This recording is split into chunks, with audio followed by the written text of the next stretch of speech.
Good afternoon. First and foremost, my heart goes out to the family and their friends.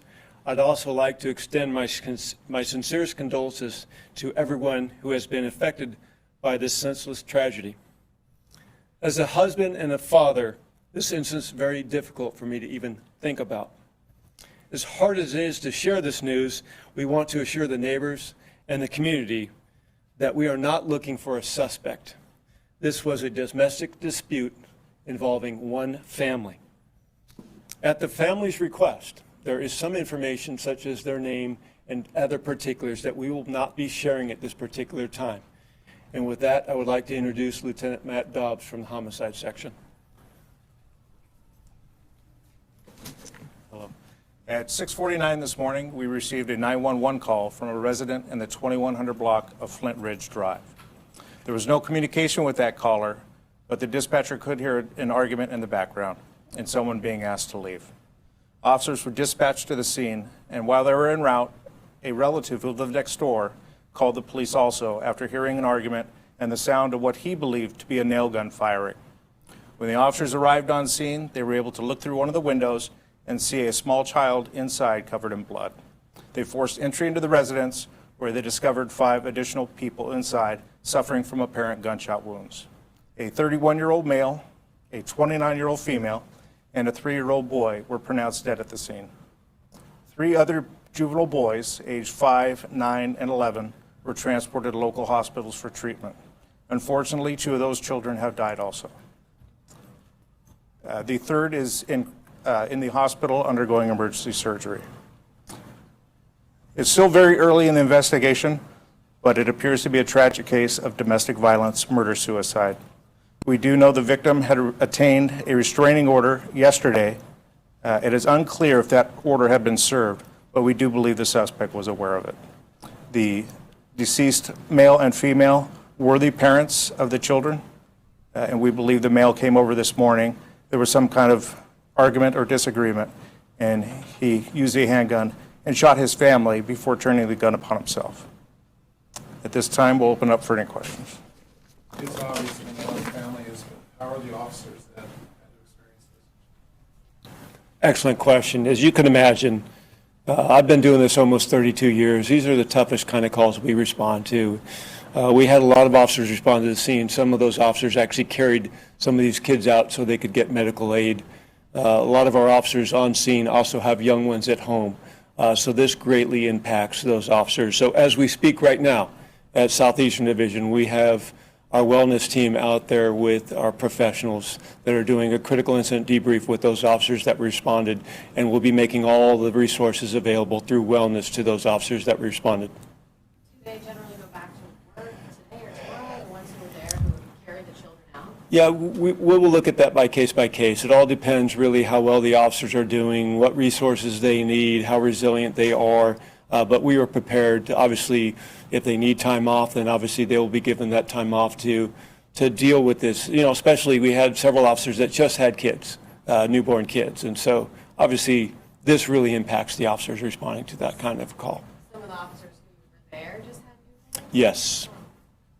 What's that like for them? It's To see a 3-year-old. You said it was a 3-year-old, the first one they saw, right? yes, Covered in blood? yes. It's you can imagine. I mean, this job, you know, you do it long enough. You see, unfortunately, you see incidents like this. I can tell you, anytime you go to a child death, whether it be a natural or in this case a criminal act, it's just your mind's not meant to filter that kind of information, and it's extremely difficult. And that's why we are immediately doing this type of a debrief and making certain that we have our professionals on hand to help those officers deal with those emotions. Is there a history with the mother, the victim? You guys called her, I believe Lieutenant Johnson called her the victim. She filed a restraining order. Was there any history of domestic violence? Yeah, the only thing that we're able to determine happened a couple weeks ago, right around November 1st, where we had officers respond out to that same address over disturbance over property. The male suspect side was asking his wife for tools. They had been separated, and the officers provided that kind of preserve the peace type of a call, and the suspect left at that time, and our female victim was provided information on how to obtain a restraining order, which we know at this time she did. So it appears that the male was not living in the residence. Do you know how long that he had been outside of the family? Yeah, that's one that we know it's been some time. Exactly, we don't know yet. That's still, more interviews need to be done with the victim's family to determine that, but we know he was not living at the home at this particular time. So would you consider him an ex-husband, a husband who's estranged, or a boyfriend, or an ex-boyfriend? How would you describe him? Best we know, they were going through some type of a divorce process, so. And we saw that the crime scene appeared to be at a granny flat behind the main house. We then saw a family leaving that house.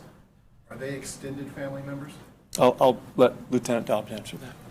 Yes, the property and the adjoining buildings are all occupied by the same family, or members of the family from extended cousins and uncles.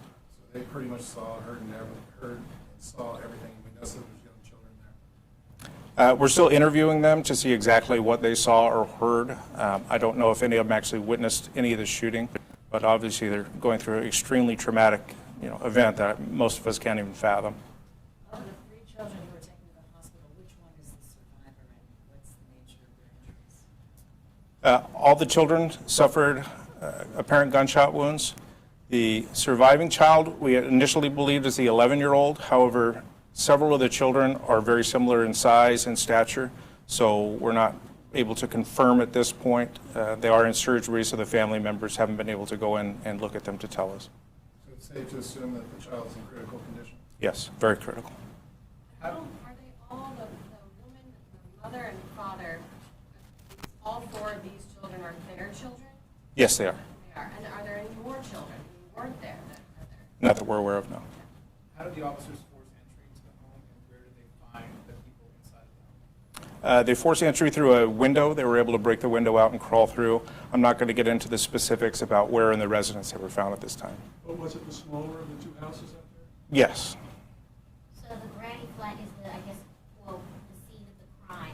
And then a man you said earlier in the main house was the person who called 911.